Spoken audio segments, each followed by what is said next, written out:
Hello, അപ്പോൾ ഇന്ന് ഫേസിൽ പിമ്പിൾസൊക്കെ മാറ്റാൻ പറ്റിയൊരു അടിപൊളി പ്രൊഡക്റ്റ് പരിചയപ്പെടാം.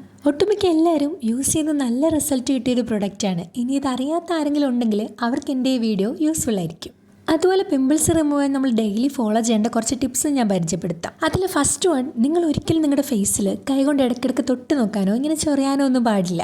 നമ്മുടെ കയ്യിൽ ഡസ്റ്റും അങ്ങനെയുള്ള സാധനങ്ങളൊക്കെ ഉള്ളതുകൊണ്ട് അത് നമ്മുടെ ഫേസിൽ പറ്റാനും അത് പിന്നെ പിമ്പിൾസ് ഉണ്ടാവാനും ഒരു ചാൻസ് ഉണ്ടാവും. രണ്ടാമതായിട്ട്, നിങ്ങളൊരു ഡാൻഡ്രഫ് ഉള്ള ഒരാളാണെങ്കിൽ നിങ്ങൾ യൂസ് ചെയ്യുന്ന പില്ലോ കവേഴ്സ് നിങ്ങൾ ഡെയിലിയോ അല്ലെങ്കിൽ 2 ഡേയ്സ് കൂടുമ്പോഴോ വാഷ് ചെയ്യാൻ ശ്രമിക്കുക. ഇത് നിങ്ങളുടെ ഫേസിൽ പിമ്പിൾസ് വരുന്നത് കുറക്കാൻ നല്ല രീതിയിൽ ഹെൽപ്പ് ചെയ്യും.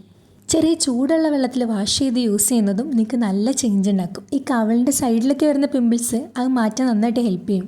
മൂന്നാമതായിട്ട്, നിങ്ങൾ ഹെയർ സ്റ്റൈൽ ചെയ്യുമ്പോൾ ഇങ്ങനെ ഫ്രണ്ടിലേക്ക് ഹെയർ ഇടാറുണ്ടോ? അത് അവിടേക്ക് പിമ്പിൾസ് ഉണ്ടാക്കാൻ വേണ്ടിയിട്ടുള്ള ചാൻസ് കൂട്ടും.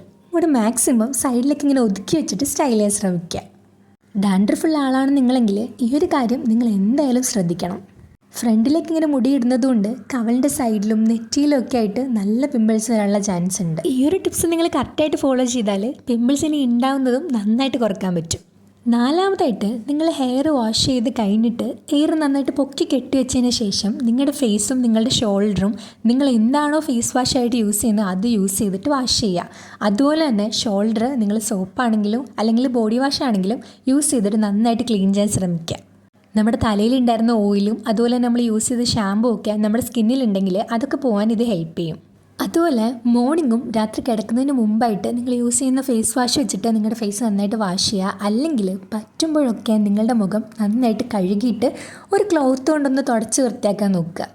ഇനി ഞാൻ നേരത്തെ പറഞ്ഞ പ്രൊഡക്റ്റ് പരിചയപ്പെടുത്താം. ഇതാണ് ക്ലിൻഡാമൈസിൻ. ഇതൊരു ജെൽ ടൈപ്പ് ഓയിൽമെൻ്റ് ആണ്. ഒരു 3-4 മന്തായിട്ട് ഞാൻ ഈ ഒരു സാധനം യൂസ് ചെയ്യുന്നുണ്ട്. നല്ല റിസൾട്ടും കിട്ടിയിട്ടുണ്ട്. ഞാനിത് ഫുള്ളായിട്ട് അപ്ലൈ ചെയ്യാണ്ട് പിമ്പിൾസിൻ്റെ മേളിൽ മാത്രം ജസ്റ്റ് ഡോട്ടായിട്ടാണ് അപ്ലൈ ചെയ്യാറ്. ഞാനിത് വാങ്ങിയ ടൈമിന് എനിക്ക് 99 റുപ്പീസാണ് ആയത്. ഞാൻ അങ്ങനെ അന്വേഷിച്ച മെഡിക്കൽ സ്റ്റോറിൽ നിന്നൊന്നും എനിക്ക് ഈ സാധനം കിട്ടിയിട്ടുണ്ടായിരുന്നില്ല. ഞാൻ ആദ്യം പറഞ്ഞ സ്റ്റെപ്സ് ഫോളോ ചെയ്തിട്ട് ഈ ഒരു ഓയിൽമെൻറ്റ് നിങ്ങൾ യൂസ് ചെയ്താൽ നിങ്ങൾക്ക് എന്തായാലും റിസൾട്ട് ഉണ്ടാവും. നിങ്ങൾക്ക് ഇപ്പോൾ ഉള്ള പിമ്പിൾസ് മാറിയിട്ട് പുതിയത് വരാതിരിക്കാനും അത് ഹെൽപ്പ് ചെയ്യും. സ്കിൻ കെയർ ചെയ്യുമ്പോൾ നമ്മൾ എന്ത് പ്രൊഡക്റ്റ് യൂസ് ചെയ്ത് റിസൾട്ട് കിട്ടിയാലും അത് ഫുള്ളായിട്ട് ഉപേക്ഷിക്കാണ്ട് അത് അതുപോലെ തന്നെ മെയിൻറ്റെയിൻ ചെയ്യാൻ വേണ്ടിയിട്ട് നമ്മൾ എന്തെങ്കിലുമൊക്കെ കെയർ ചെയ്യണം. ഈ ഒരു പ്രൊഡക്റ്റ് ഞാൻ ഓൺലൈനിൽ നിന്നാണ് വാങ്ങിയത്. ഇവിടെ അടുത്തുള്ള ഫാർമസിയിലൊക്കെ ഞാൻ ചോദിച്ച സമയത്ത് ഇതവിടെ സ്റ്റോക്ക് ഉണ്ടായിരുന്നില്ല. എൻ്റെ കുറച്ച് ഫ്രണ്ട്സ് ഈ പ്രൊഡക്റ്റ് യൂസ് ചെയ്ത് അവർക്ക് നല്ല റിസൾട്ട് കിട്ടിയെന്ന് പറഞ്ഞപ്പോഴാണ് ഞാനും ഇത് വാങ്ങിച്ച് യൂസ് ചെയ്യാൻ തുടങ്ങിയത്. ഞാനും യൂസ് ചെയ്ത് നോക്കിയപ്പോൾ എനിക്ക് നല്ല റിസൾട്ട് കിട്ടിയിട്ടുണ്ടായിരുന്നു. അതുകൊണ്ടാണ് ഞാൻ ഇതിനെപ്പറ്റിയൊരു വീഡിയോ ചെയ്യാമെന്ന് വിചാരിച്ചത്. അപ്പോൾ പിമ്പിൾസ് മാറാൻ ഏതെങ്കിലും ഒരു പ്രൊഡക്റ്റ് നോക്കി നടക്കുന്ന ആരെങ്കിലും ഉണ്ടെങ്കിൽ നിങ്ങൾക്ക് ഈ ടിപ്സും ഈ ഒരു പ്രൊഡക്റ്റും വളരെ യൂസ്ഫുൾ ആയിരിക്കും. അപ്പോൾ എൻ്റെ വീഡിയോ ഇഷ്ടപ്പെട്ടാൽ ലൈക്ക് ചെയ്ത് സപ്പോർട്ട് ചെയ്യണേ. താങ്ക്